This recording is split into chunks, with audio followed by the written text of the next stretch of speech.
Okay, guys, so in this video, let's understand what the Gaussian distribution is and the standard normal variate as well. The normal distribution, which is also known as the Gaussian distribution, is one of the most popular continuous distribution in the field of analytics, especially due to its use in multiple contexts. So the normal distribution is observed across many naturally occurring measures such as birth weight, height, intelligence, and the probability density function of and the cumulative distribution function of the Gaussian distribution is given by these formulas. This is the probability density function, all right. It's 1 by under root sigma, which is the standard deviation, under root pi, under root 2 pi, e to the power minus half x minus mu upon sigma, which is the standard deviation again, the whole square. Okay, this is the probability density function.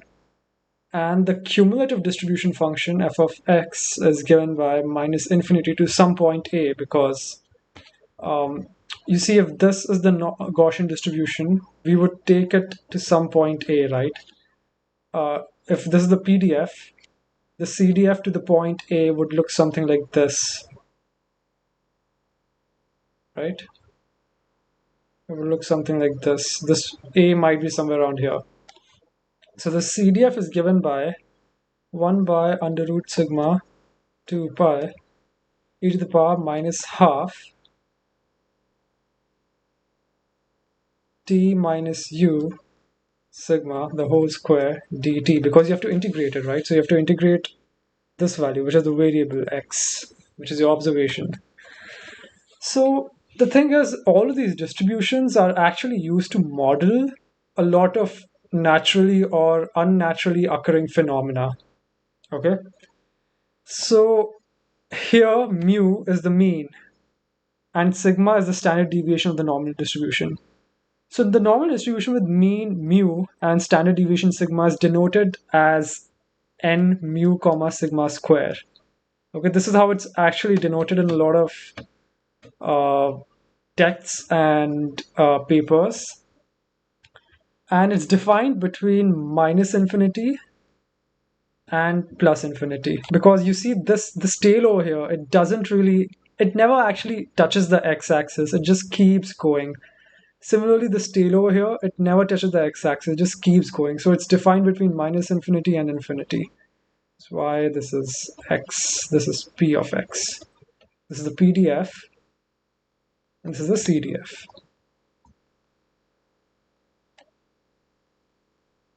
Okay. Yeah. So that's all we need to know about the normal distribution. So now I'll just go to some properties of the normal distribution. Okay. So theoretical normal distribution functions are defined between minus infinity and infinity. This is one property. The second probability is that it property, sorry, not probability, property. It is a two-parameter distribution where the parameter mu is the location parameter and the parameter sigma is the scale parameter. Okay, mu is the location. So the one property of the normal distribution is that it's always centered around the mean. Okay, so if you take the point where you have the mean, let's say that this point is mean, it will exactly divide the normal distribution in a proportion of 50%. Okay, above the value of the mean, there'll be 50% of the data points. Below the value of the mean, there'll be 50% of the data points. So the normal distribution is always centered about the mean. Okay.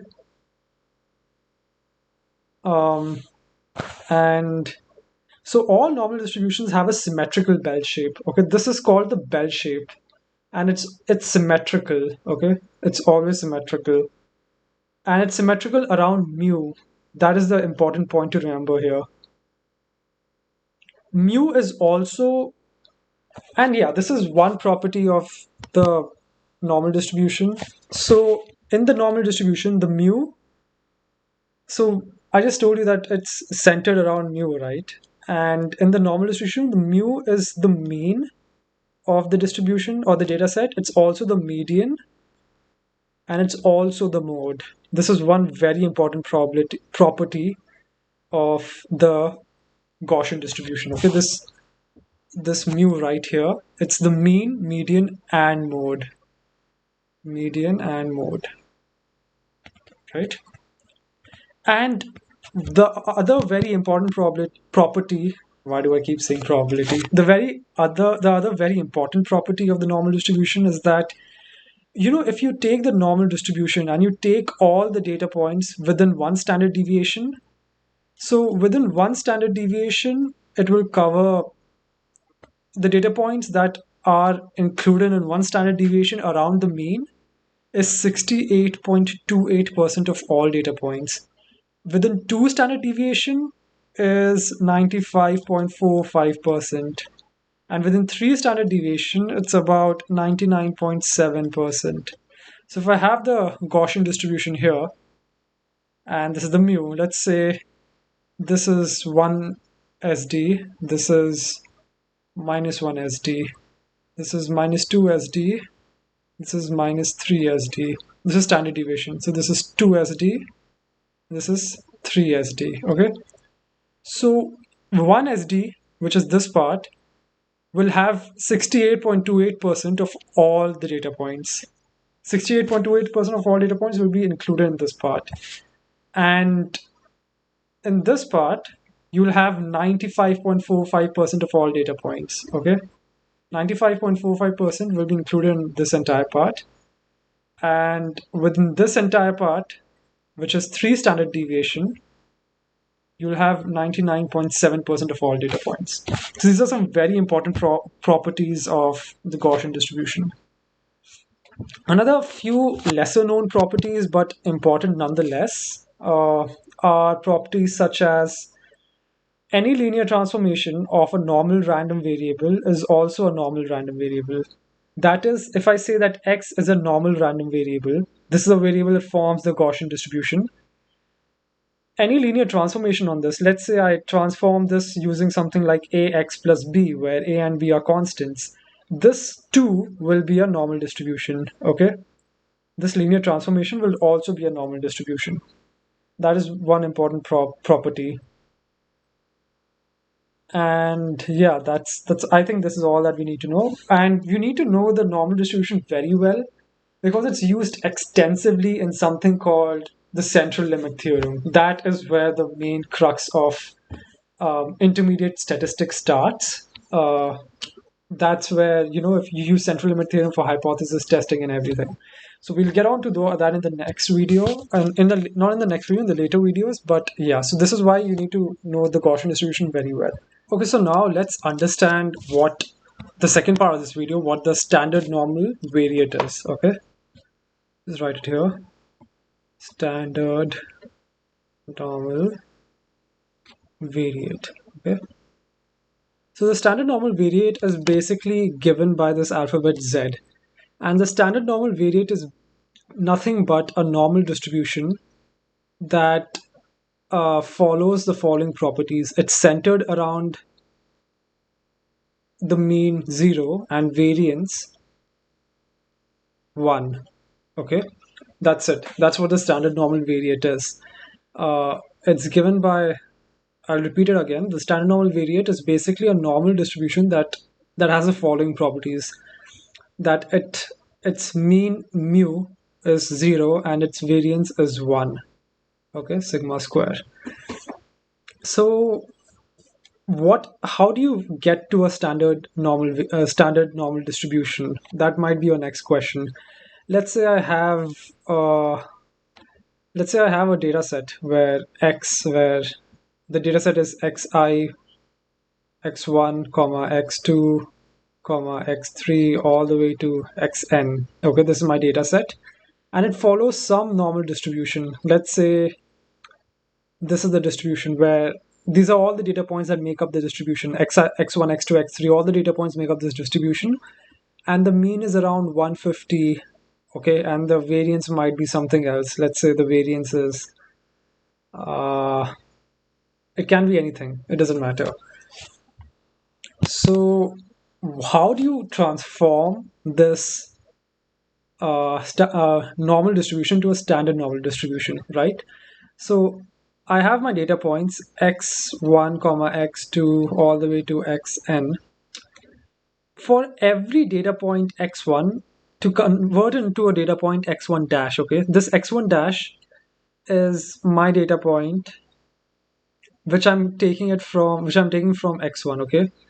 So how do I get it into a standard normal distribution? I basically take x1, I subtract the mean, which is mu, and I divide it by the standard deviation, okay. Similarly for x2, I'll take an image x2 dash, I'll subtract the mean and divide by the standard deviation.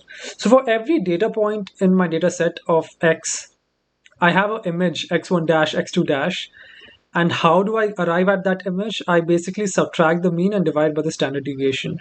And if you do this, no matter how your normal distribution is, it can have any mean and it can have any variance. If you do this, you will always get a standard normal distribution, okay, where the mean, you'd always get a standard normal distribution, okay, where the mean is 0 and the standard deviation is 1 every single time. Sorry, variance is 1. This is the standard deviation and this is the mean.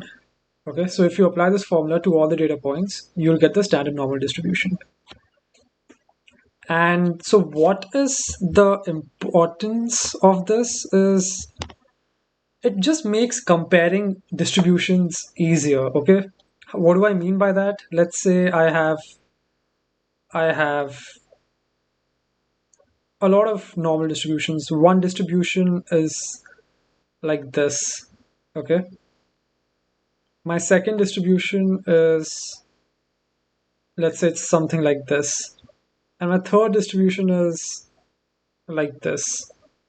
Okay, this is my first distribution, this is my third distribution, and this is my second distribution. Now, if I have to compare all of them, if I have to perform some, I don't know, if I have to compare them in some way, how do I do it? All of them have different properties. They have different means and different standard deviations. So I have to compare them with one another. I need to transform them into a space where they're all equal, they're all judged equally, right? And that's where the standard normal variate comes in. I perform the standardization. So this transformation that I told you about, it's called standardization.